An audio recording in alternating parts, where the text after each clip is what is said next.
Paz do Senhor, amados. Estamos juntos para mais uma lição de Escola Bíblica Dominical. Esta é uma oportunidade que o Senhor nos dá de, na manhã desse dia, dia de domingo, dia do Senhor, estarmos diante da palavra do Senhor para estudarmos, meditarmos e aprendermos com ela coisas fundamentais para a nossa vida espiritual e pessoal. Nós chegamos na nossa oitava lição do trimestre. O que nós vamos ver em relação a essa lição, que assim como as anteriores, ela amplia o entendimento do sétimo mandamento. Chegamos no sétimo mandamento, nessa lição de número 8 deste trimestre, em que nós estamos estudando os 10 mandamentos, estabelecendo princípios e valores éticos, morais, sociais e espirituais imutáveis para uma vida abençoada. Então, o título da nossa oitava lição é Não adulterarás, uma obrigação moral para a santidade e a preservação da família. O texto áureo diz: Eu, porém, vos digo que qualquer que atentar numa mulher para a cobiçar, já em seu coração cometeu adultério com ela. Mateus 5:28. A verdade aplicada diz que o sétimo mandamento trata da santidade e a fidelidade entre os cônjuges, e ele visa proteger a sagrada instituição da família. Então, nós vamos, no primeiro ponto, mostrar aspectos essenciais do sétimo mandamento. No segundo ponto, expor a abordagem feita por Jesus acerca do adultério. E no terceiro ponto, nós vamos aprofundar um pouco no objetivo do sétimo mandamento. O texto de referência encontra-se em Deuteronômio 22, 3 versículos apenas, Deuteronômio 22, 22, 23 e 24. Quando um homem for achado deitado com uma mulher casada com o marido, então ambos morrerão. E o homem que se deitou com a mulher, e a mulher, assim tirarás o mal de Israel. Quando houver moça virgem desposada com algum homem, e um homem a achar na cidade e se deitar com ela, então trareis ambos à porta daquela cidade, e os apedrejareis com pedras até que morram. A moça, portanto, não gritou na cidade, e o homem, porquanto a humilhou do seu próximo, assim tirarás o mal do meio de ti. Ler esses textos da lei, que são radicais, extremos, causa realmente muito estranhamento.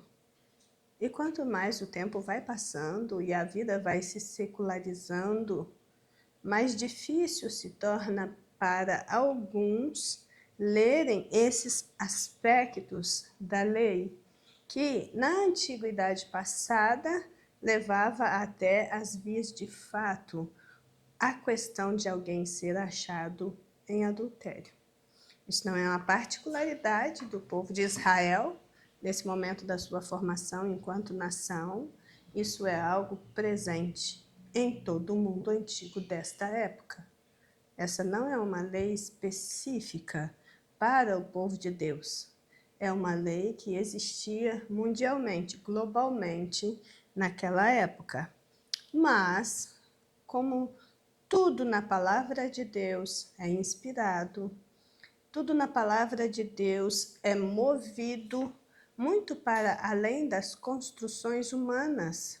Até mesmo na lei de Deus nós vamos encontrar todo esse requisito para a preservação da vida, para a conservação da vida, todo esse movimento de instrução, de disciplina, de orientação a partir da lei, para que as pessoas não chegassem nesse ponto de terem as suas vidas tiradas radicalmente por causa de um mal cometido, não apenas entre si, não apenas entre os dois, mas um mal cometido que envolvia toda a nação no seu relacionamento com Deus.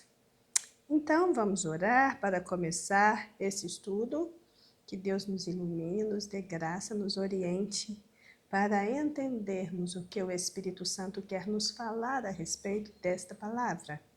Até aqui, o estudo dos 10 mandamentos tem nos conduzido em uma jornada de fé, uma reflexão mais aprofundada de como todos nós precisamos ser e nos portar enquanto servos de Deus, para que Deus ache prazer em nós. Oremos. Senhor nosso Deus, nosso Pai, nós estamos diante do Senhor, pedindo, meu Pai, em nome de Jesus, que estenda as tuas mãos. Ah, meu Deus, e que nós nos coloquemos debaixo da sua boa mão, para termos visão espiritual, para entendermos o que o Senhor quer nos comunicar, e que caminhemos na direção do Teu Espírito Santo, fazendo uma leitura bíblica que realmente venha de encontro às necessidades do nosso coração, da nossa vida, da nossa postura, do nosso bom porte em Cristo. E assim oramos, entregando todas as coisas ao Senhor, em nome de Jesus. Amém. Então, irmãos, nós estamos dando início a mais esse momento de estudo da palavra, meditação na palavra. A nossa introdução diz que a banalização do casamento tem sido cada vez mais notória na sociedade, tentando dizer que a infidelidade conjugal é uma prática normal.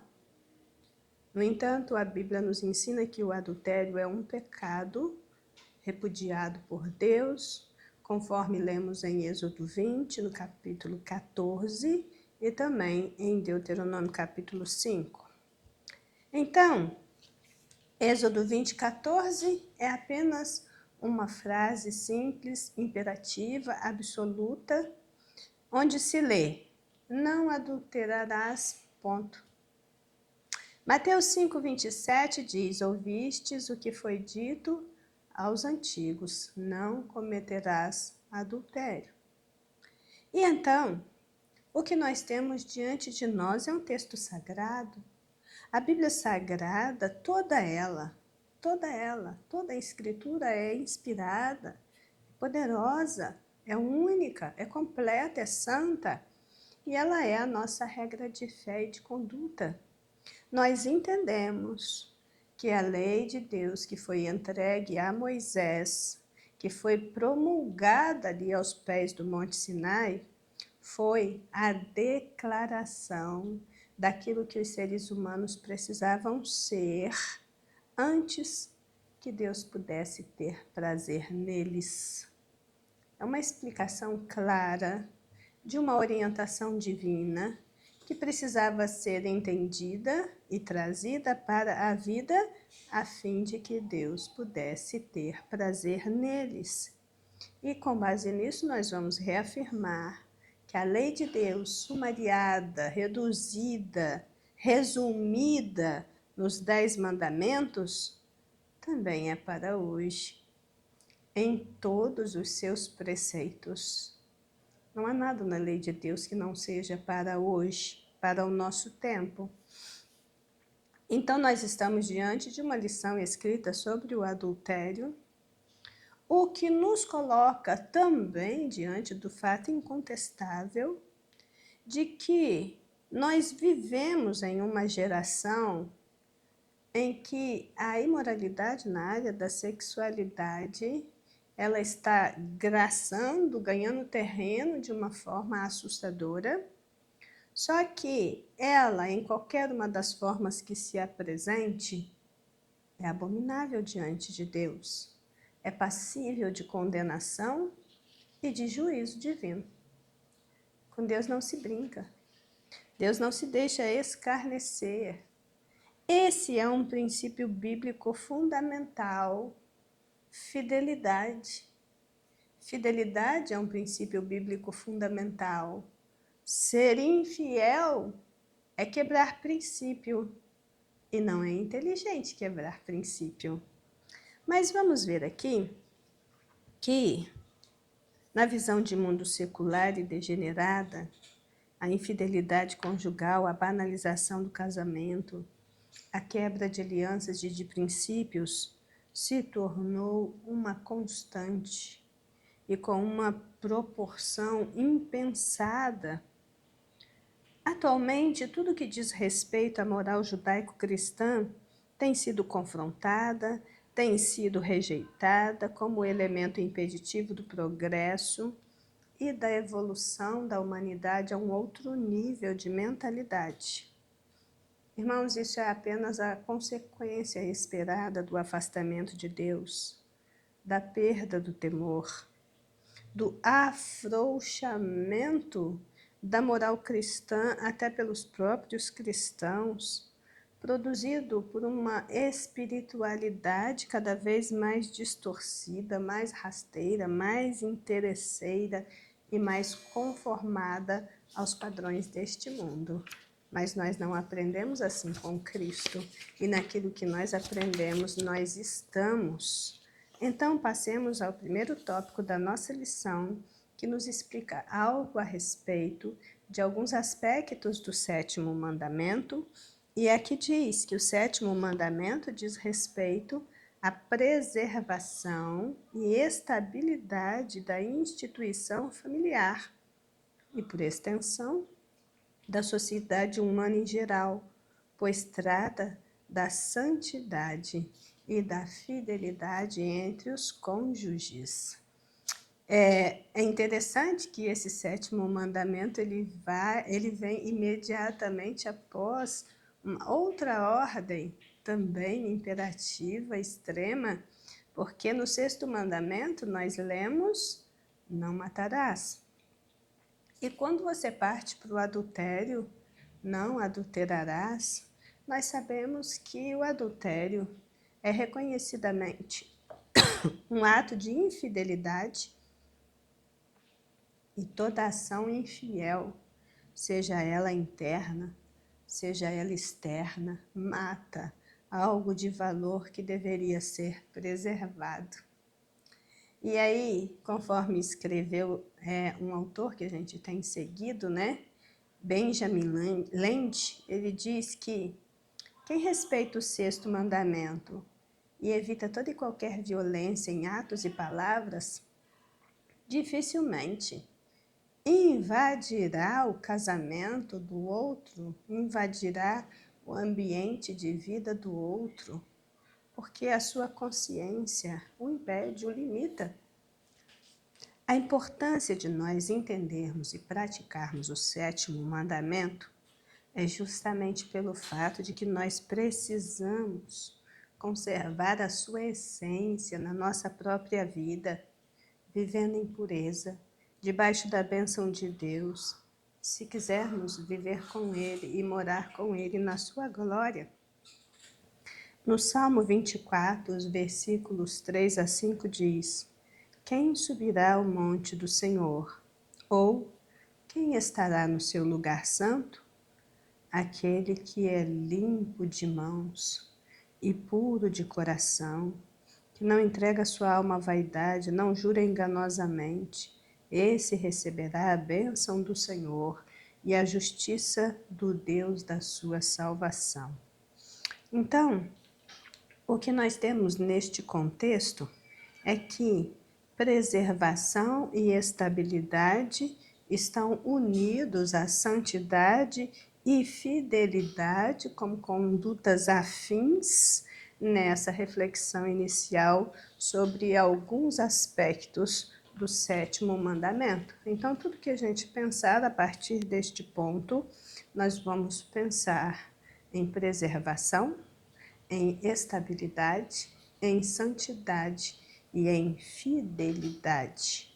O 1.1 faz uma definição de adultério, e aqui nesse primeiro ponto eu selecionei algo que chamou mais a minha atenção dentro do texto colocado pelo comentarista. Ele diz: adulterar basicamente significa alterar a pureza ou a natureza de algo. Adulterar é falsificar algo original. Falando em casamento, o adultério é uma profanação da santidade do vínculo matrimonial, quando um dos cônjuges, ou o homem ou a mulher, mantém relações sexuais com alguém que não é o seu parceiro oficial. Em Efésios 5:31 lemos: Por isso deixará o homem seu pai e sua mãe, se unirá à sua mulher e serão os dois numa carne. E Hebreus 13:4, que é um versículo que sempre é trazido para a nossa meditação, quando a questão é a santidade do matrimônio. Ele diz: venerado entre todos seja o matrimônio e o leito sem mancha. Porém, aos que se dão à prostituição e aos adúlteros, Deus os julgará. Então, por definição, o adultério é a infidelidade estabelecida por relação carnal com outro parceiro que não é o seu companheiro reconhecido legalmente. Estritamente, é o nome que se dá à traição que se efetiva quando alguém tem relação com outras pessoas com a qual não está casado. Quando isso acontece fora do ambiente do casamento, isso tem outras nomenclaturas, né? O sexo entre pessoas não casadas antes do casamento, ele recebe o nome de fornicação. Então, assim, são outros termos, mas o nome que se dá ao ato da traição, ele é chamado de adultério. Também diz respeito ao ato de falsificação de algo original. Se estabelece como uma profanação da santidade do vínculo matrimonial, provocando quebra da aliança com todas as suas consequências desastrosas. E por isso provoca tanto sofrimento, tanta tristeza, tanta angústia, tanta amargura, tanto rancor e tanto de tudo que há de ruim em termos de pensamentos e de sofrimento. O que a gente precisa pensar é que a violação do sétimo mandamento é uma afronta também a Deus. Isso tem consequências tanto a nível individual quanto familiar e social. E aqui nós vamos ver ainda que existe uma outra questão que se impõe. Nós estamos falando de adultério em termos físicos, carnal, material, voltado para a relação entre um ser humano e outro. Mas a Bíblia fala para nós a respeito de uma outra questão que se impõe quando o assunto é adultério. É o adultério espiritual. A nossa geração ela está condenada por uma depravação moral, principalmente na área da sexualidade, fora do controle. E aí o que nós vamos vendo entre nós são os traços de uma geração que abandonou a Deus e está sendo abandonada por Ele, funcionando fora da sua própria moral, da moral divina, por perversão sexual sem constrangimento, onde cada uma das formas de imoralidade é aceita como normal. Desde os tempos bíblicos, o afastamento de Deus e a vida desregrada procedente tem sido qualificado como adultério espiritual. Nós vamos ver isto sendo relatado em inúmeras passagens bíblicas e quando nós chegamos no Novo Testamento, Tiago 4:4 vai chamar a atenção para amizade com o mundo e dizer: adúlteros e adúlteras, não sabeis vós que a amizade do mundo é inimizade contra Deus? Portanto, qualquer que quiser ser amigo do mundo constitui-se inimigo de Deus. Então, essa questão do adultério espiritual também não é uma questão de menor vulto, é algo que precisa ser pensado. Porque como o relacionamento entre um homem e uma mulher, através do casamento, é uma figura, é uma representação da relação que Deus mantém com o seu povo, com aqueles com os quais ele tem aliança. Então, toda forma de infidelidade na preservação da aliança com Deus, com o seu Salvador e Redentor, é sim classificado pela Bíblia Sagrada como adultério espiritual. Quando nós chegamos aqui no 1.2, o que eu fiz na minha reflexão foi juntar o 1.2 com o 1.3. Porque esses dois assuntos, a natureza do mandamento e a punição do mandamento, eles estão se entrecruzando, se misturando. Aqui diz, no 1.2, havia um grande contraste entre Israel e as demais nações quanto à forma de como a questão do adultério era abordada. E aí ele fala sobre as civilizações orientais da época do nascimento de Israel como nação, como isso era abordado pelas leis existentes. E ele diz que enquanto isso, em Israel, se duas pessoas fossem encontradas em adultério, ambos morriam. Por quê? Porque na legislação dos outros povos ao redor de Israel, apenas a mulher morria. Apenas a mulher levava a culpa pelo adultério. O homem, ele recebia algum tipo de punição, mas quem morria era a mulher, porque ela era considerada propriedade do marido. Então, mesmo que ao homem fosse dada alguma penalidade, a pena de morte recaía somente com a mulher. Mas quando chega em Israel, a legislação vai mostrar que a pena máxima é aplicada aos dois, porque o ato do adultério era uma séria afronta a Deus. E aí, no 1.3, vai dizer para a gente que os relacionamentos só eram permitidos no contexto do casamento. Aí aqui que eu vejo essa relação, porque vai citar de novo, para a maioria das culturas, era por razão do sentido de propriedade do homem sobre a mulher. No caso de Israel, foi por causa da aliança estabelecida por Deus com eles. Se nas nações ao entorno de Israel, o que havia em termos de legislação era movido pelo fato de que a mulher era propriedade do homem, na nação de Israel, esse mandamento sobrevém por causa da aliança estabelecida por Deus com eles.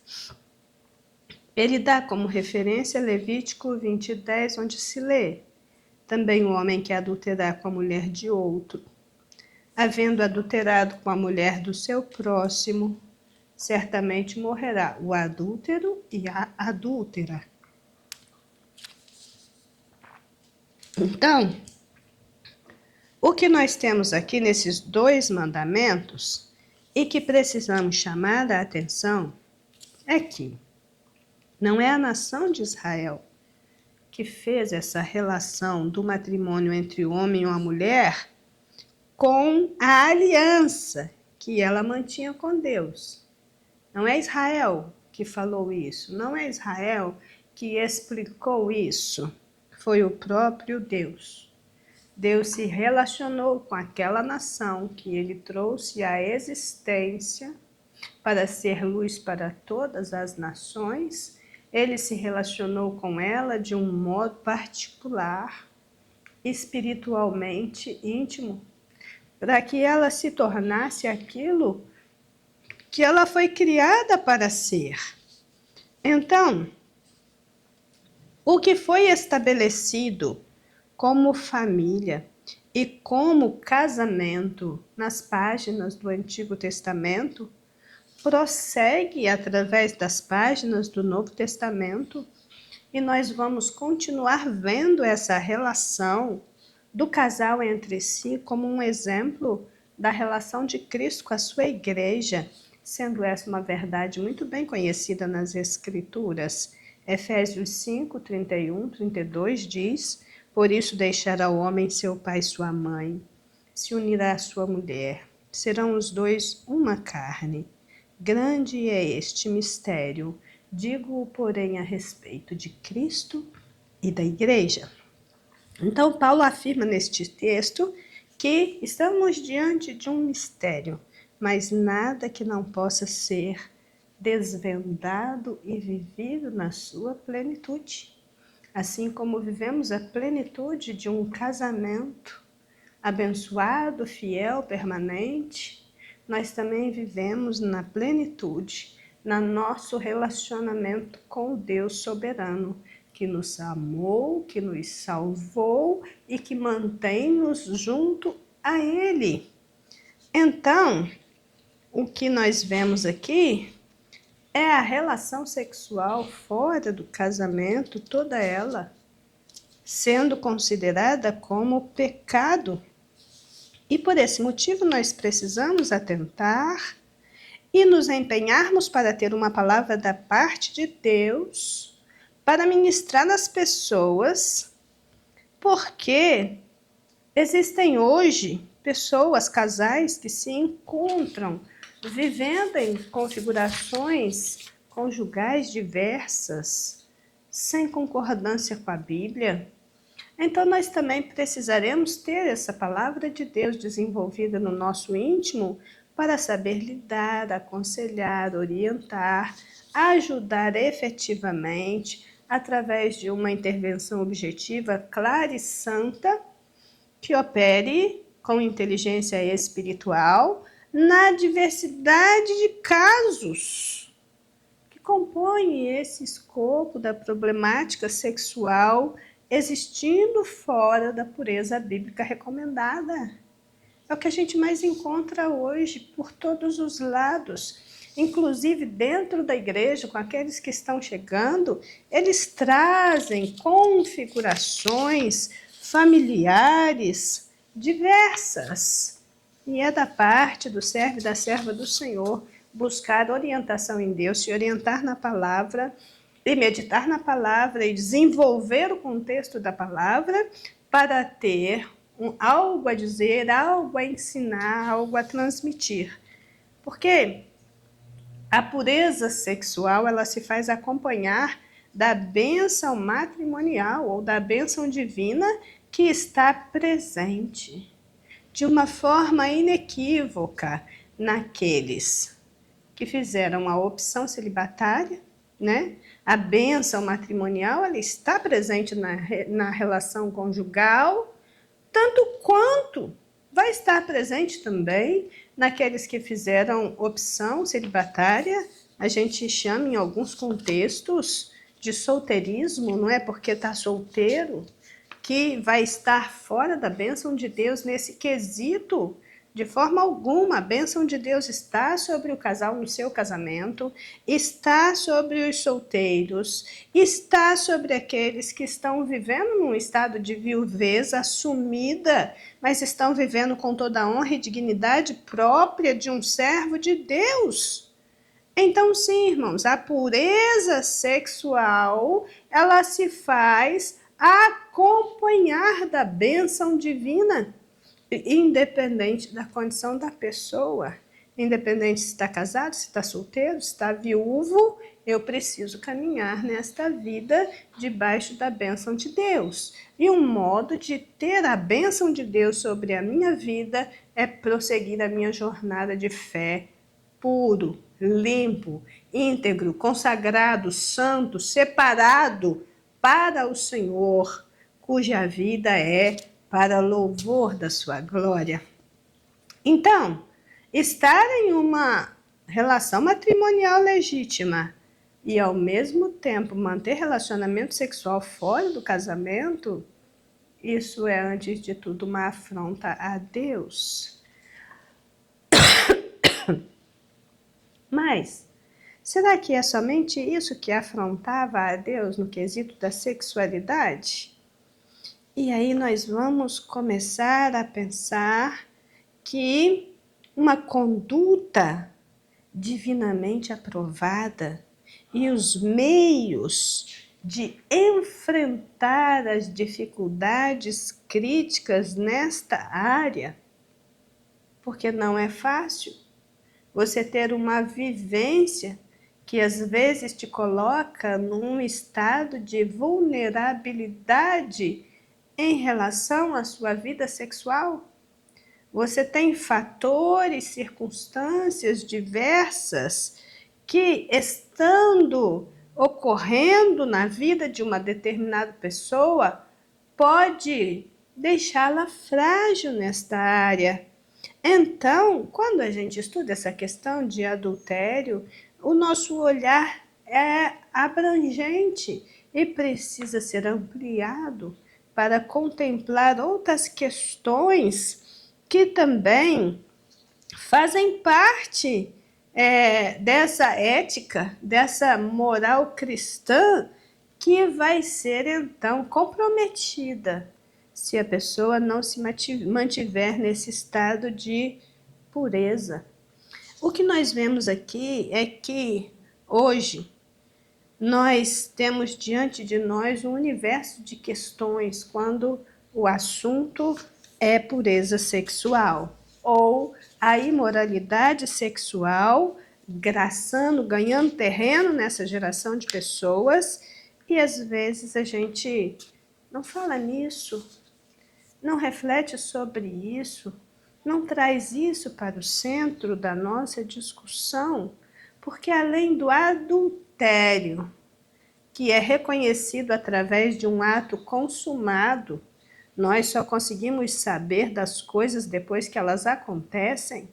Ninguém fica sabendo do que está se passando no íntimo de uma pessoa, precisa acontecer para vir à tona, mas além do adultério, nós precisamos contemplar situações que sempre existiram, como o problema da masturbação, o problema da fornicação, da prostituição, do homossexualismo, o problema que antigamente era contemplado e referido como mancebia, estar amancebado ou estar amaziado, e hoje isso é até reconhecido nos termos da lei como união estável.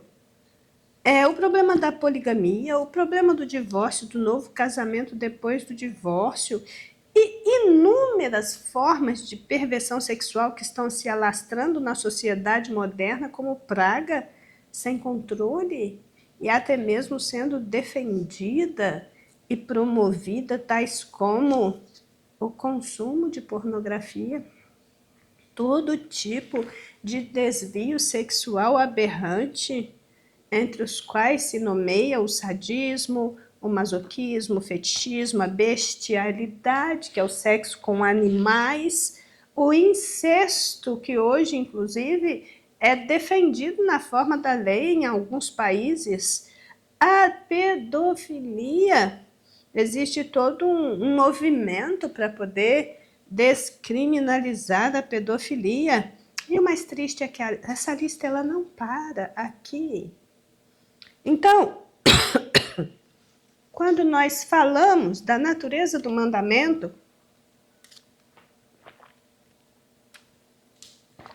e da punição do mandamento, nós perceberemos que o adultério é uma das facetas tratadas por este mandamento, mas que na sua abrangência ele contempla todo tipo de imoralidade sexual, para o qual Deus está atentando e Deus vê, porque isso é perverter a criação de Deus original.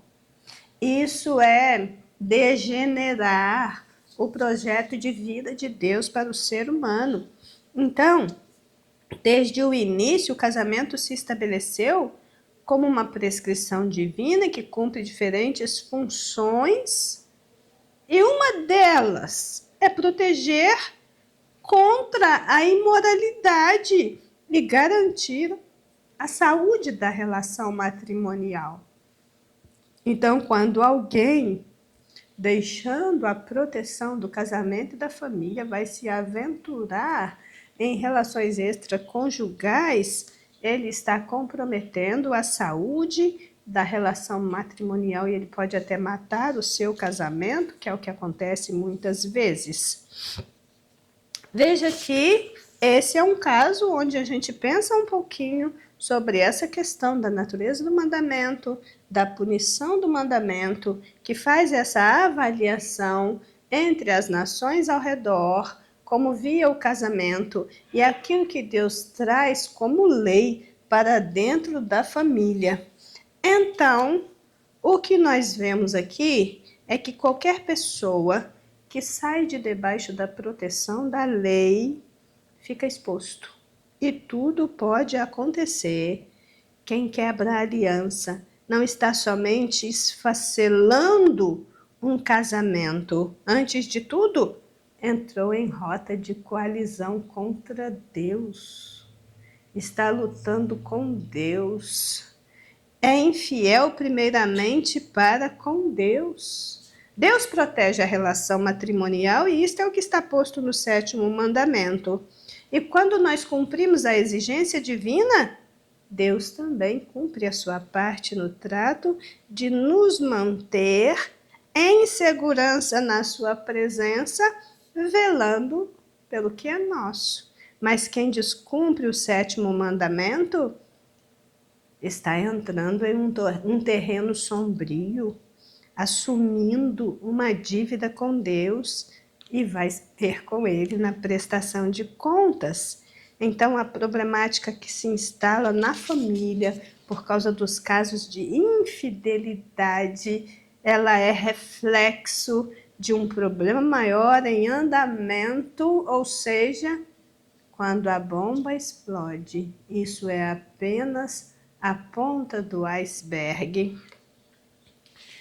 Então, seguindo adiante, nós entramos no tópico 2, que nos traz a abordagem de Jesus acerca do adultério e diz: da mesma forma que o assassinato nasceu como produto das intenções do coração, Cristo também considerou o adultério como uma intenção claramente perversa do coração, que, quando alimentada, leva à própria ação.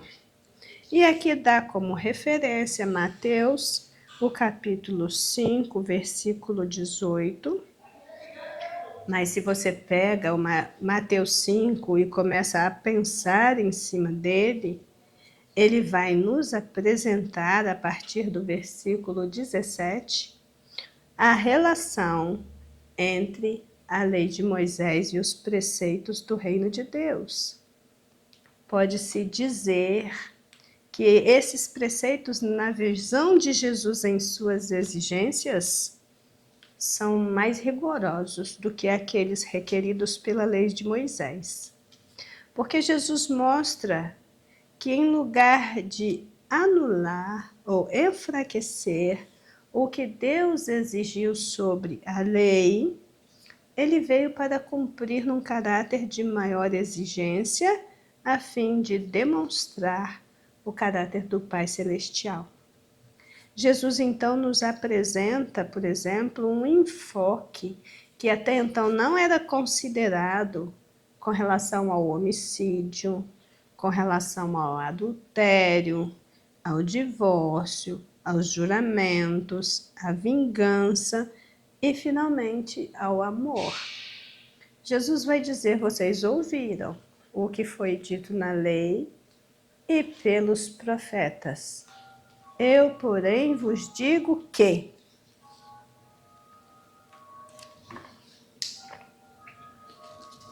E aí, quando ele fala do adultério, ele disse: ouvistes o que foi dito aos antigos: não cometerás adultério. Mas Jesus vai ampliar esse conceito, falando que o simples fato de atentar em uma mulher, concentrar as atenções em uma mulher para a cobiçar, só isso por si já se constitui em adultério. Então é sobre isso que a gente vai pensar um pouco nesse item. A começar por essa questão que o comentarista aborda de que o adultério não acontece por acaso. E ele diz, em algumas das frases que eu peguei aqui no texto que o comentarista nos escreveu no 2.1, a Bíblia nos ensina que nós somos atraídos e engodados pela nossa própria cobiça, enganados, enredados, levados pela nossa própria cobiça. Então Jesus amplia o mandamento ao afirmar que, ao haver o desejo da cobiça no coração, o adultério já aconteceu. Quem pensaria e falaria isso antes dele? Ninguém. Ele vai dizer assim que o coração que cobiça a mulher alheia, motivado e estimulado por desejos carnais desenfreados, anulam a sua capacidade de discernir o bem e o mal. E então Tiago, capítulo 1, versos 14 a 16, é trazido para a nossa reflexão. E diz: cada um é tentado quando atraído e engodado por sua própria concupiscência. Depois, havendo a concupiscência concebido, gerado, dá à luz o pecado. E o pecado sendo consumado, gera morte. Não erreis, meus amados irmãos. Então, a gente vai estudando a carta de Tiago e chega nesse ponto, onde o problema da tentação é colocado. Tiago, inclusive, nesse capítulo 4, vai juntar a provação com a tentação e vai nos dar um desfecho, chamando atenção para o problema do coração. Um coração humano não regenerado, ele tem muitas características que divergem do plano original de Deus. Jeremias 17:9 vai dizer que o coração é enganoso mais do que todas as coisas, é teimoso, tem os seus desvarios, tende à depravação, ele pode pender para extorsões, para excessos, é fonte de todo mal, é fonte de incredulidade e cobiça. E Jesus Cristo sabia muito bem disso quando olhava para aquelas pessoas ali no alto daquele monte e as instruía. Mas para além da aparência, ele via o coração delas. E ainda assim foi longânime e misericordioso, instruindo as mentes para transformar a vida. E aí nós vamos ler em Mateus 5, do 28 até o 30, o ensinamento de Jesus a esse respeito. E eu peço que vocês leiam cuidado depois. O que está posto aqui, nesse 2.1, é que nenhum caso de adultério acontece por acaso. Ninguém, de repente, tem um estalo assim e diz: hoje eu vou adulterar. Cansei. Eu cansei dessa mesmice, eu cansei dessa vida, eu cansei dessas regras, eu cansei desses limites Então, o que eu quero é ser feliz. Então, as coisas a gente percebe que elas não acontecem dessa forma. Lendo um artigo essa semana sobre as microtraições. Esse, inclusive, é um tema que não foi abordado nessa lição, mas esse artigo me veio, por estar refletindo sobre esse assunto, por estar procurando material sobre esse assunto.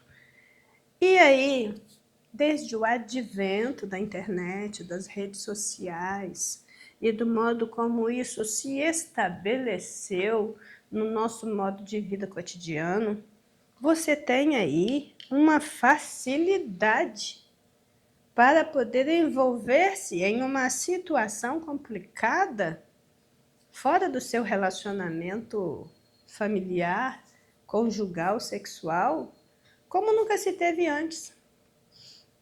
Então, existem situações que você não caracterizaria como adultério de fato, mas, por outro lado, se constituem em microtraições, naquelas coisas mínimas onde nós podemos falhar se não observarmos com cuidado o nosso comportamento, o nosso porte em Cristo. A Bíblia, inclusive, alcança aí essa situação dizendo que aquele que é fiel no pouco, ele será no muito, mas aquele que é infiel no pouco, naquilo que ninguém vê, naquilo que ninguém sabe, ele também vai ser infiel no muito, porque é uma consequência lógica, um abismo vai gerando outro abismo. E aí você percebe que realmente nenhum caso de adultério acontece por acaso. Antes dele você tem uma construção mental que pode ser provocada por um agente externo de qualquer natureza, mas que vai funcionar como um gatilho para aprisionar a mente em pensamentos indignos. Primeiro começa aqui, na mente. Quando viu, quando gostou, quando cobiçou, aí você tem uma mente aprisionada. E uma vez que essa mente começa a ter pensamentos indignos, não aprovados, é o que Tiago diz, começa aí a gestação de um pecado, que sendo consumado ou não, ele já existe. Ele é latente e por isso tem consequências. Então, alimentar pensamentos e sentimentos declaradamente reprováveis por causa da sensação de prazer que eles procedem, Jesus disse com clareza, isso já é adultério. Então, o 2.2 nos chama para pensar sobre a unidade do casamento. E aqui diz que o Novo Testamento define o casamento como uma representação de nossa relação com Jesus Cristo. A união entre marido e mulher exemplifica a união entre Cristo e a Igreja, e essa definição nos ajuda a entender que, para nós, todo ato de imoralidade sexual é um tipo de profanação espiritual e um atentado contra o Filho de Deus. O que nós temos aqui, irmãos, nesta lição, é algo de muita importância para se pensar. Esse tema que nos fala e que nos chama para pensar a unidade do casamento e também nos explica que essa união sagrada, estabelecida por Deus, firmada diante dele, é algo para ser vivido, defendido, promovido e servir de modelo referencial para todas as gerações de pessoas. Isso é uma coisa estranha para esse mundo. que cada vez mais banaliza as relações entre homens e mulheres, inclusive trazendo o elemento estranho para a relação, porque em sua dureza de coração, em seu desvio, em sua incredulidade, as pessoas começam a relacionar-se dentro do próprio sexo. As pessoas começam a entregar-se a perversões sexuais. E tudo isso é aprovado por essa sociedade caída neste século mau.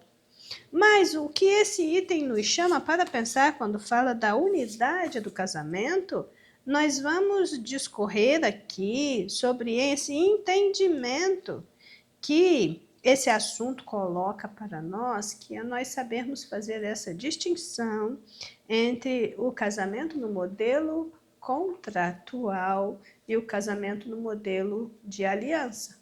O que o mundo faz é um contrato. É um contrato entre duas pessoas. E a quebra de contratos hoje no mundo é a coisa mais natural que existe. O modelo contratual, ele somente alicerça o casamento na lei civil. E uma vez que não haja mais interesse de manter o contrato, ele pode ser rescindido. Mas o casamento bíblico, ele também é uma aliança.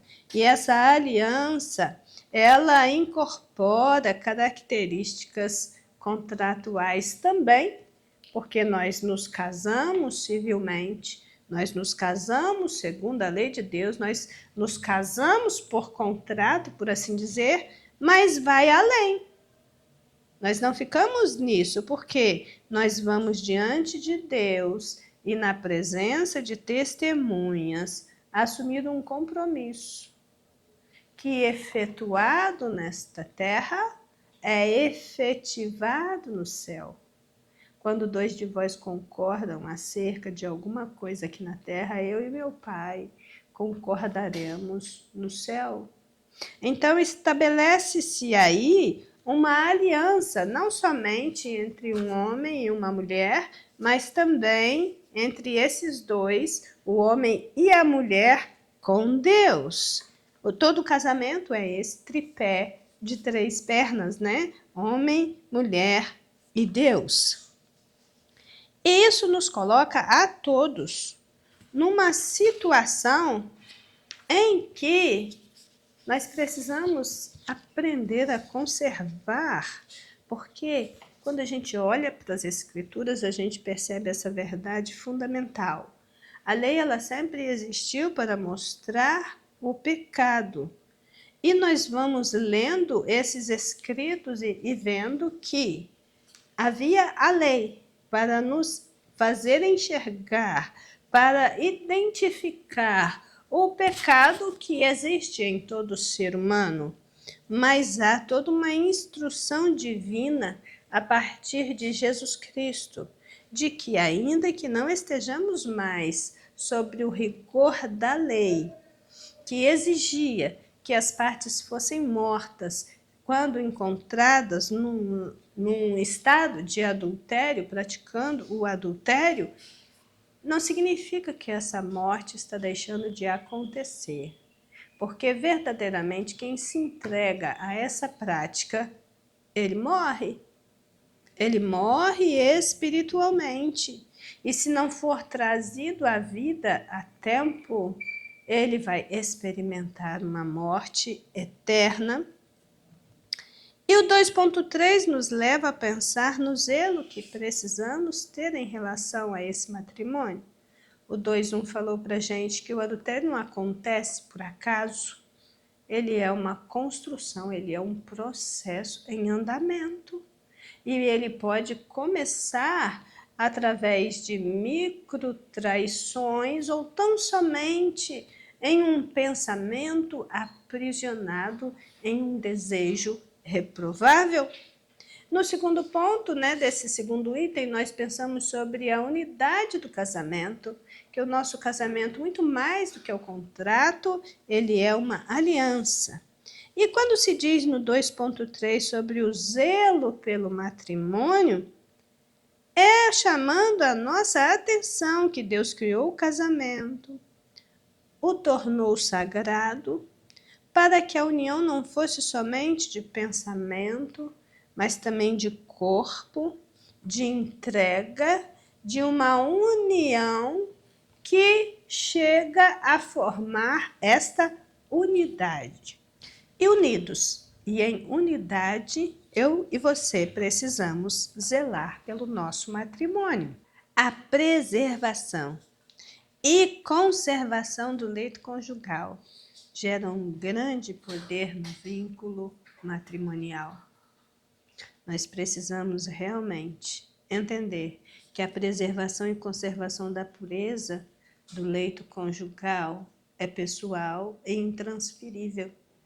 Deus nos deu um casamento, Deus nos colocou nesse estado de casados, Deus instituiu o casamento, mas a preservação da pureza dentro do casamento, a conservação daqueles elementos essenciais que agregam valor ao casamento e à união sexual do casal, isso é pessoal, isso é intransferível.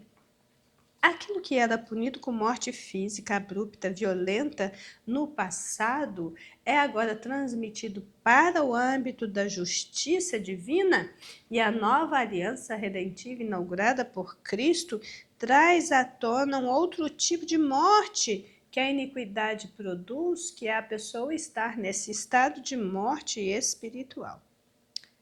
Quando eu olho para a carta aos Hebreus, e atento com um pouco mais de cuidado para as coisas que ali estão, eu observo que o autor aos Hebreus, ele faz essa articulação entre lei e graça, chamando-nos para pensar conscientemente a respeito desse assunto, inclusive sobre o castigo que é merecido pelo pecado, consumado ou não. Todo pecado, ele vai trazer em si mesmo um juízo. Ele vai despertar um castigo. E aí o autor aos Hebreus faz essa comparação dos dois sistemas legais, Antigo e Novo Testamento, da lei de Moisés com a graça de Deus. E ele vai dizer em Hebreus 10, a partir do versículo 28 até o 31, quebrando alguém a lei de Moisés, morria sem misericórdia, só pela palavra de 2 ou 3 testemunhas. Bastava 2 ou 3 testemunhas para atestar o caso de adultério, para que esse casal fosse morto na forma da lei, e assim para outros casos de mesma natureza. Então, isso acontecia lá na lei de Moisés. E agora ele volta para o tempo da graça, o tempo da nova aliança redentiva, e ele faz essa pergunta: e de quanto castigo vocês julgam ser merecedores? Aquele que pisa o Filho de Deus e profana o sangue da aliança com que foi santificado. Aquele que faz agravo ao Espírito da graça. De quanto castigo você acha ser merecedor? Essa pessoa que pisou o Filho de Deus, profanou o sangue da aliança com que foi santificado e fez agravo ao Espírito da graça. Uma situação de adultério é exatamente esses 3 pontos. Quem tem conhecimento da lei, quem já foi salvo por Jesus Cristo, já tem a lei de Deus no seu coração e procede inconvenientemente, dando lugar ao pecado, partindo para uma situação de imoralidade sexual, ele está pisando o Filho de Deus. Ele está exatamente profanando o sangue da aliança com que foi santificado e fazendo agravo ao Espírito Santo, ao Espírito da graça.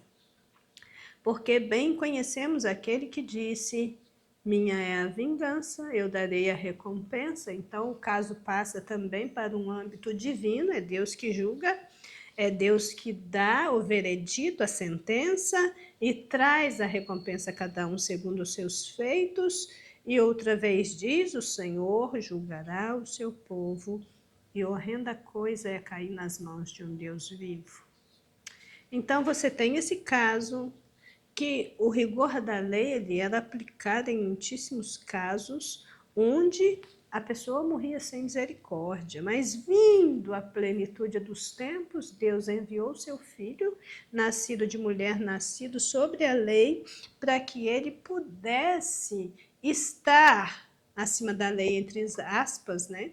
Porque ele não deixou de cumprir toda a lei, mas acima da lei, no sentido de que, na qualidade de cumpridor de toda a lei, ele pode então conceder salvo-conduto àqueles que, clamando pela misericórdia divina, pedem por uma segunda chance. Interessante que lá não havia misericórdia, não havia perdão. Para o adúltero e para a adúltera arrependidos, o que a nova aliança redentiva traz de novidade em relação às anteriores é que aquele que clama verdadeiramente arrependido, quebrantado, contrito no seu espírito, como diz aí o salmista, né? Seco por dentro, morrendo por dentro, por realmente não ter esta visão espiritual expandida e sentindo os horrores do pecado dentro de si, essa pessoa ainda pode clamar por misericórdia. Esta pessoa ainda pode receber o perdão de Deus e aí se confessar a sua iniquidade e deixar.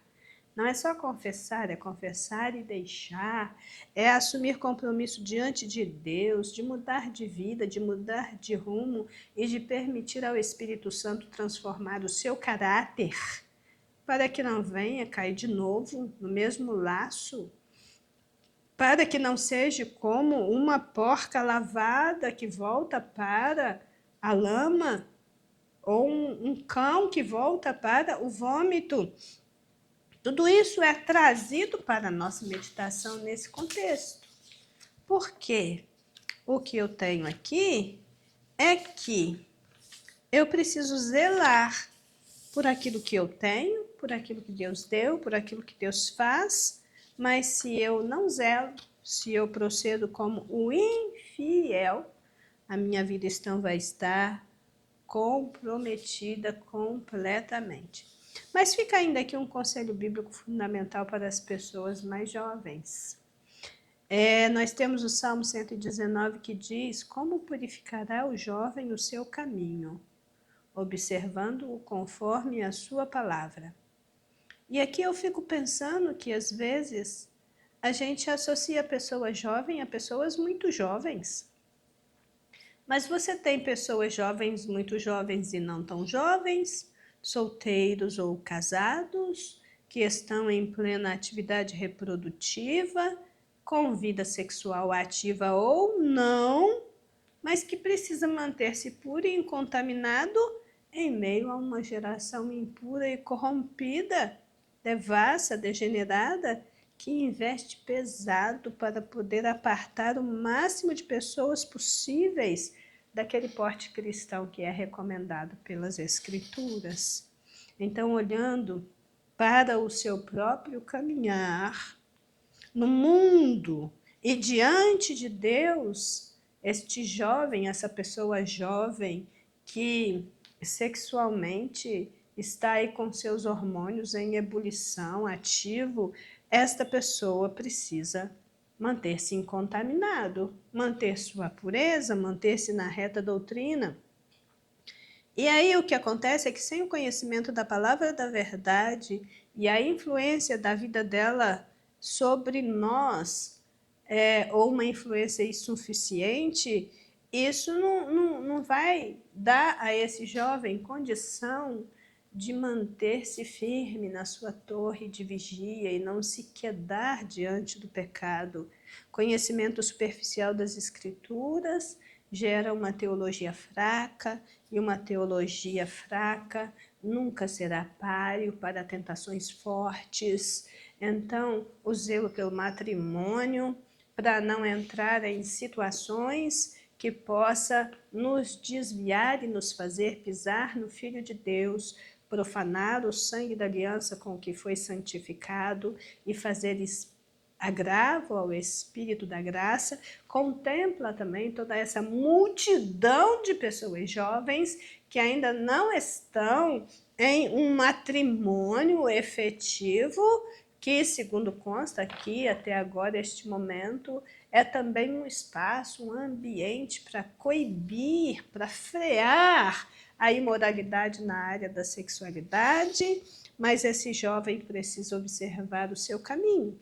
Seja um jovem solteiro, seja um jovem casado, precisa olhar para o seu porte e assumir esse compromisso com uma vida santa, com uma pureza e com tudo aquilo que realmente faz parte da vida com Deus.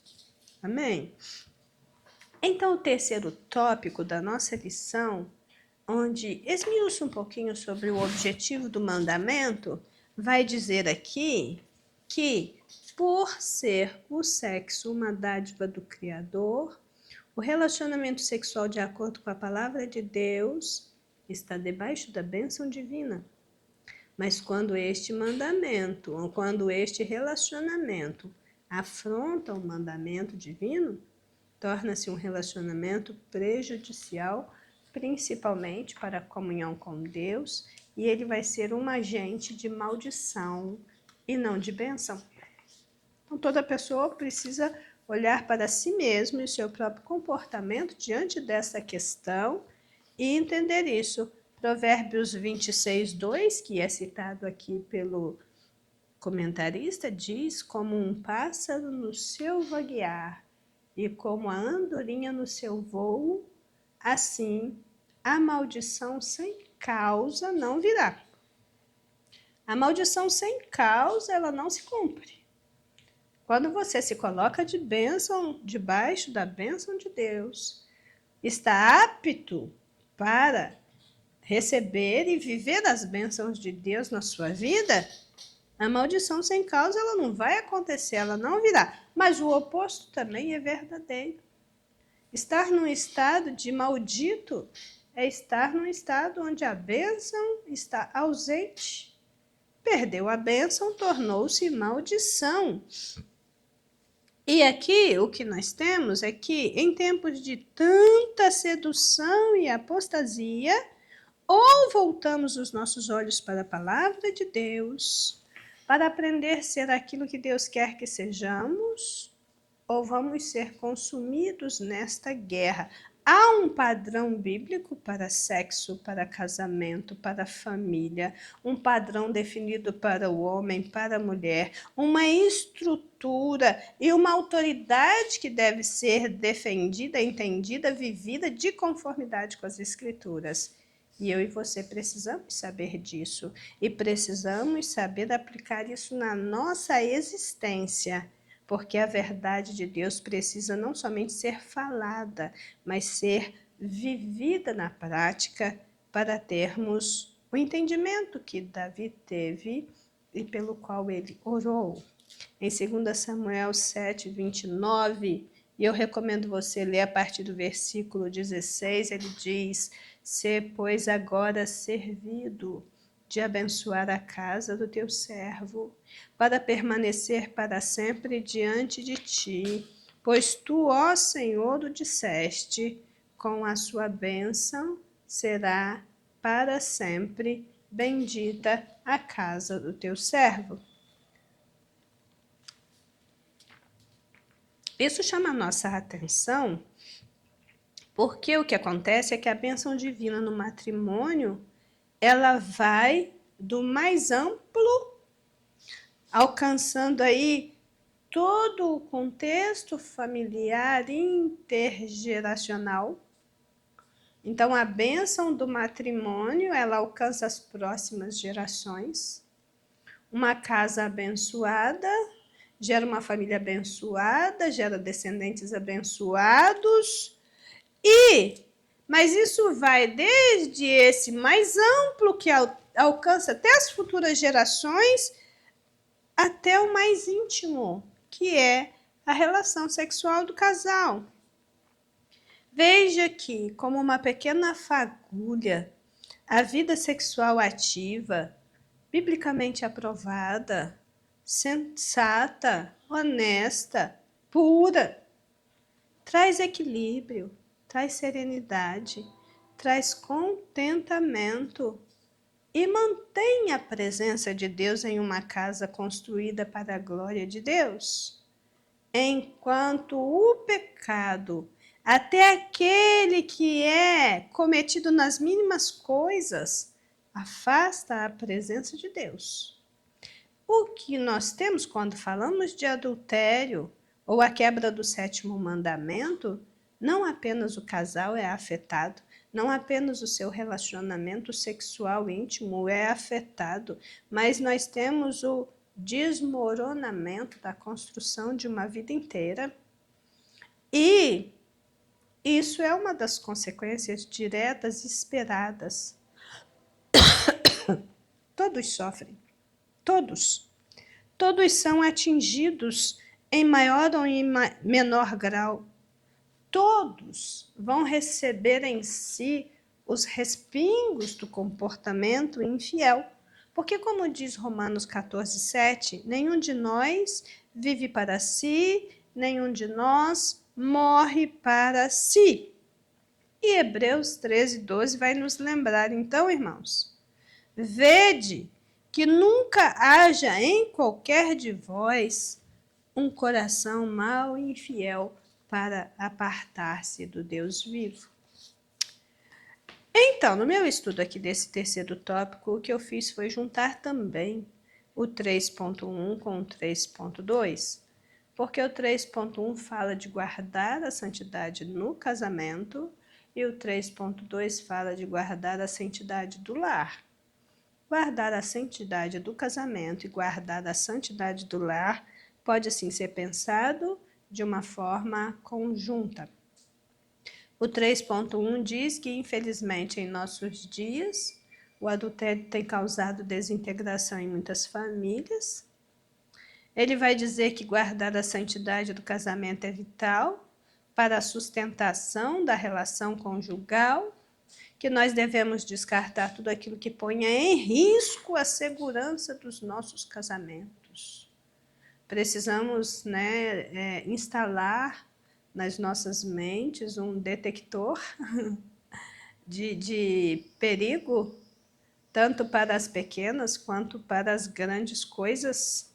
Identificar de antemão aquilo que pode colocar em risco a nossa relação conjugal e descartar.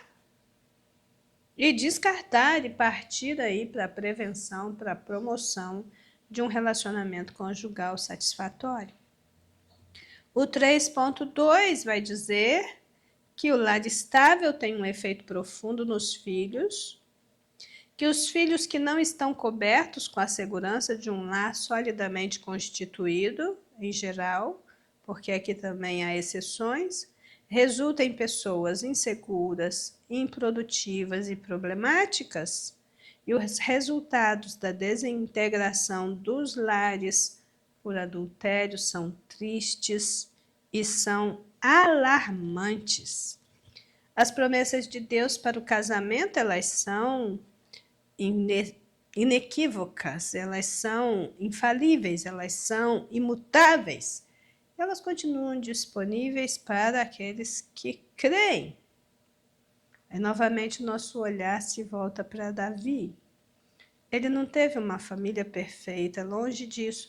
E o exemplo de Davi é importante, porque senão a gente fica pensando que apenas famílias perfeitas, elas experimentam a bênção divina, e isso não existe. Não existe famílias perfeitas, não existe ser humano perfeito. Existem pessoas que estão buscando a perfeição, que estão em processo de santificação e que por isso estão procurando cumprir a lei de Deus nas suas vidas. Mas você vê que, quando a gente olha para a situação de Davi, ele não tinha essa família perfeita. E ele é trazido, por exemplo, exatamente porque viveu uma situação vergonhosa de adultério, seguido de homicídio qualificado, em circunstâncias que aumentarem muito a gravidade do seu ato.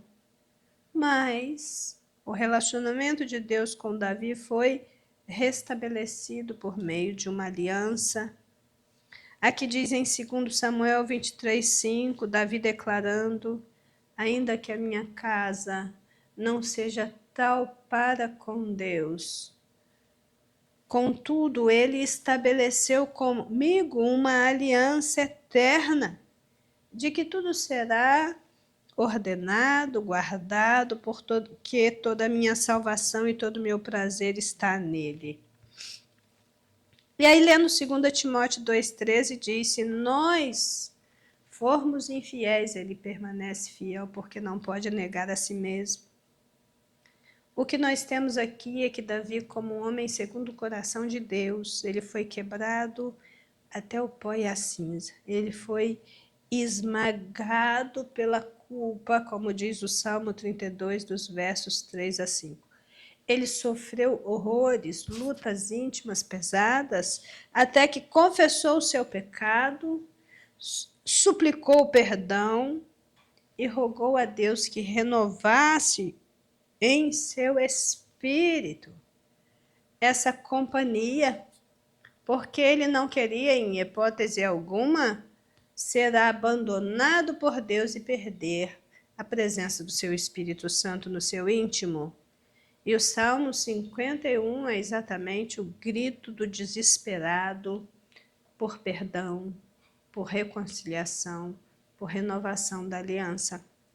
Esse caso diz para nós que tem solução sim para casos de adultério, tem solução sim para problemas sérios de relacionamento na família, mas apenas Deus faz isso, apenas Deus é poderoso para mudar mentes, mudar corações, reconduzir a todos para a sua presença, perdoar. E, inclusive, ele mantém todas as promessas anteriormente feitas. Mas o que eu vejo aqui, irmãos, é que Davi pediu perdão, foi perdoado, foi trazido de volta para a comunhão da Trindade, teve condição de seguir com a sua vida, agora sem culpa e sem mancha, mas o menino morreu.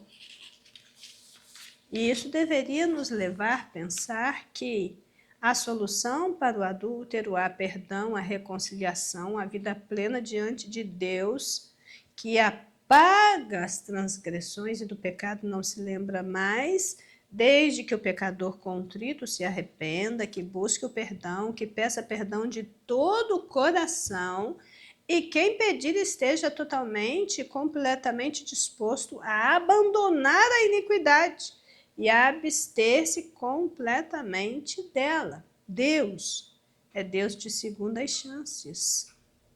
Deus recebe de novo, mas ainda assim a pessoa perdoada não terá controle das consequências dos seus atos. Ninguém tem. E aí, Provérbios diz em 28:13, o que encobre as suas transgressões nunca prosperará, mas o que confessa e deixa alcançará misericórdia. Deus não mantém o pecado diante dos teus olhos, Deus não nos trata segundo os nossos merecimentos, e diante de um pecador arrependido e redimido, prevalece o sangue do Cordeiro que tira o pecado do mundo, e é isso que Deus vê quando olha para um pecador arrependido, e isso é suficiente, mas ainda teremos que lidar com as consequências daquilo que fizermos em nossa vida nesse mundo. Deus santifica o casamento, Deus santifica o lar, Deus é o dono da casa, o senhor da casa, o seu cabeça, o seu dirigente principal. E quando acontece aí os resultados produzidos pelo adultério, nós vamos ver essa racha, essa quebra de aliança, trazendo consequências seríssimas. E o comentarista da lição enumera alguns: mulheres e filhos abandonados. Às vezes pode acontecer dessas crianças ficarem à deriva, vivendo com parentes ou em lares adotivos. E esses filhos desses casamentos rompidos, eles podem, em certa medida, serem expostos a todo tipo de abuso.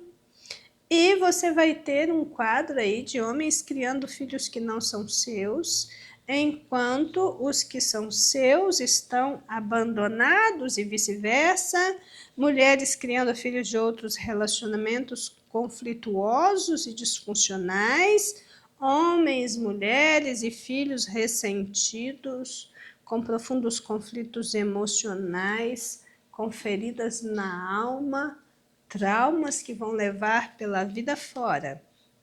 Mas ainda tem solução. Se as consciências não estiverem cauterizadas e o coração não tiver endurecido pelo engano do pecado. O que nós temos aqui no Salmo 89, no versículo 34, é Deus dizendo: eu não quebrarei o meu conserto, eu não alterarei o que saiu dos meus lábios. E aí nós vamos ver o Senhor visitando a transgressão com vara e a iniquidade com açoites para disciplinar as pessoas, para que essas almas não se percam. Hebreus 12, 6 e 7 diz que o Senhor corrige o que ama, açoita o que recebe por filho, e se suportais a correção, Deus vos trata como filhos, porque que filho há que o pai não castigue? E na verdade, verso 11, toda correção ao presente não parece ser de gozo senão de tristeza, mas depois produz um fruto pacífico de justiça nos que são exercitados por ela. Essa é a questão que esses 2 pontos iniciais do tópico 3 nos traz. E na sequência, o 3.3 nos chama para guardar a estabilidade da sociedade. O 3.1 é para guardar a santidade do casamento. O 3.2 é para guardar a santidade do lar. Porque quem não se movimenta para guardar aquilo que é santo, aquilo que é sagrado, vai cair em muitas situações perigosas, situações opressivas, situações de vida realmente muito tristes, como consequência da sua infidelidade. Então, o que nós precisamos é: há perdão de Deus? Há uma nova vida possível? Mas é melhor que a gente guarde a santidade do casamento, a santidade do lar, para não ter que correr atrás do prejuízo.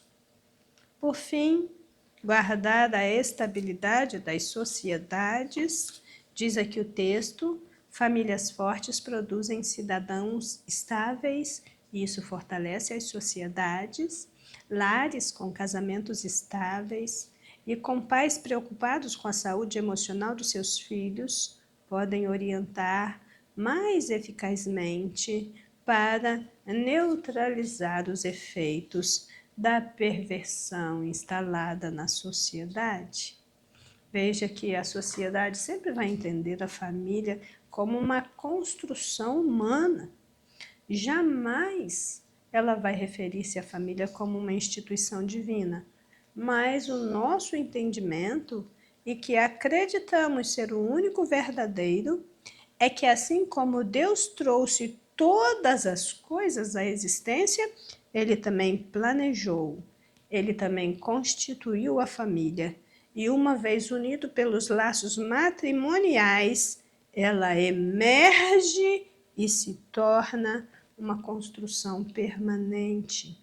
É justamente a família constituída por Deus e forjada pelas Escrituras que contribuirá satisfatoriamente para a manutenção e estabilidade da sociedade. Famílias fortes produzem cidadãos estáveis, e isso fortalece a sociedade, e o oposto disso segue na mesma direção. A família é o maior patrimônio do ser humano e, como tal, ele precisa ser preservado. Mas quando isso não é uma realidade na vida de alguém, o que vai ficar na vida das pessoas é um buraco, um vazio do tamanho desta ausência. E que as pessoas vão procurar preencher com qualquer coisa que lhes dê um mínimo de conforto e um mínimo de segurança. A família é um patrimônio porque foi o próprio Deus quem a criou. Ela tem um valor que está muito acima da nossa compreensão. O casamento é a base sólida para a implantação da família e a família é o esteio de sustentação da sociedade. Quer a sociedade aceite isso ou não. Ela é importante para a formação do caráter dos filhos, o que repercutirá na vivência social, sem dúvida. Dentro da família começam os bons ensinos, os bons exemplos de vida, e nada vem antes da família. Nem igreja, nem ministério, nem sucesso. Só Deus. Nenhum sucesso na vida cobre o fracasso na família. E isso tem sido repetido inúmeras vezes por muitas pessoas que têm essa visão. E os fracassos na família, eles vão além dela, compromete a vida espiritual dos seus membros, mas também atinge o tecido social no seu entorno. Uma geração educa a próxima geração. E o que estamos presenciando no nosso tempo é justamente o resultado de famílias que vêm falhando, não sendo o que precisavam ser e não educando a próxima geração como deveria.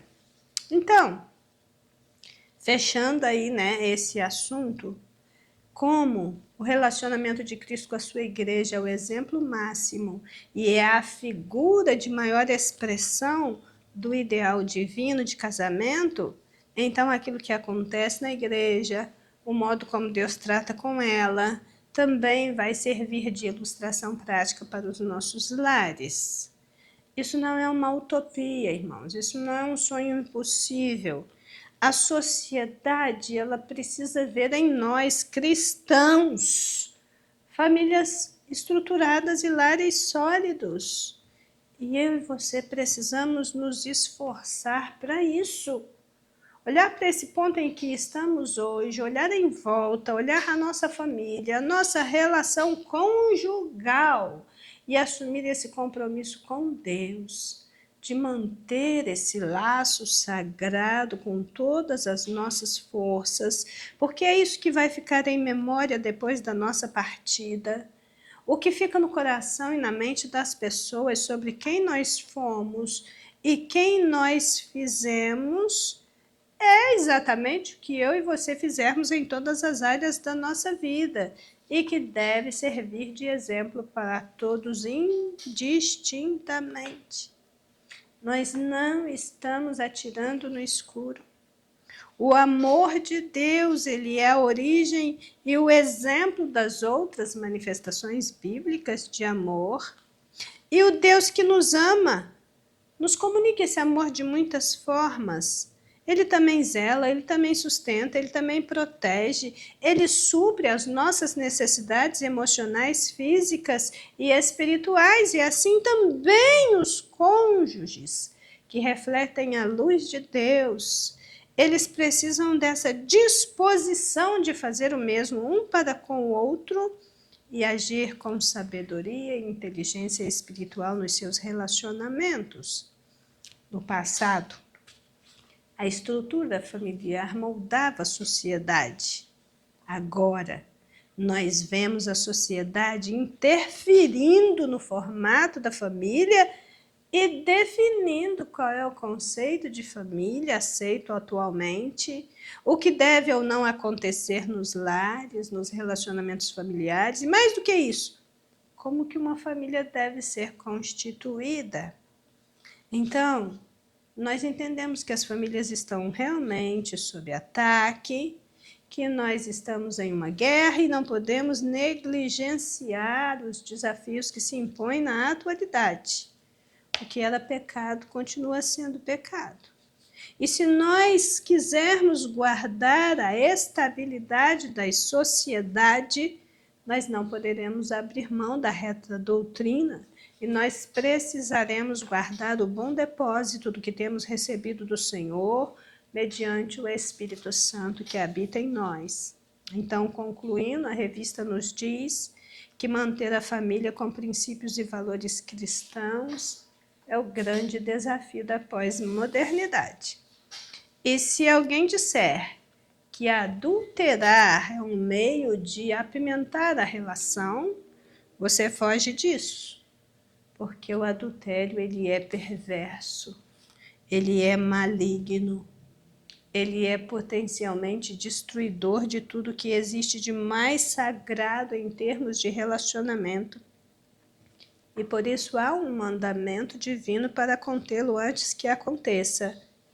E que Deus nos ajude a cumprir esse mandamento até o fim das nossas vidas. Amém? Essa foi, então, mais uma breve meditação acerca desse assunto tão amplo, tão grandioso, e que precisa de toda a nossa atenção. Se você não está nesse estado comprometedor, diz a Bíblia, aquele que está em pé, cuide para que não caia. Permanece na tua torre de força e prosseguindo firme na tua jornada de fé. Mas se por algum motivo você está comprometido com alguma situação reprovável, imoral, entenda que Deus está falando no seu coração nesta manhã, que é tempo de refazer a sua caminhada, porque o fim desse caminho não é bom. Seja guardando isso apenas no seu coração, em pensamento ou sentimento, ou seja, já estando vivendo nessa relação pecaminosa de infidelidade, de traição, sempre é tempo de acordar e refazer o caminhar, enquanto é dia, porque a noite vem.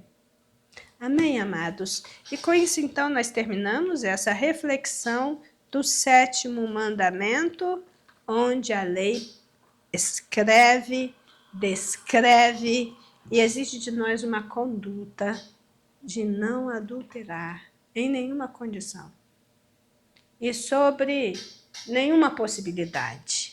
Que Deus nos dê graça de prosseguirmos santos, íntegros, retos, puros e dignos de estar diante dele. Oremos. Senhor, nós te agradecemos por mais essa lição e pelo que o Senhor falou aos nossos corações. E agora, Pai, nos ajuda a nos mantermos assim até o fim das nossas vidas, conservando a pureza e a santidade com a qual nós haveremos de nos encontrar com o Senhor.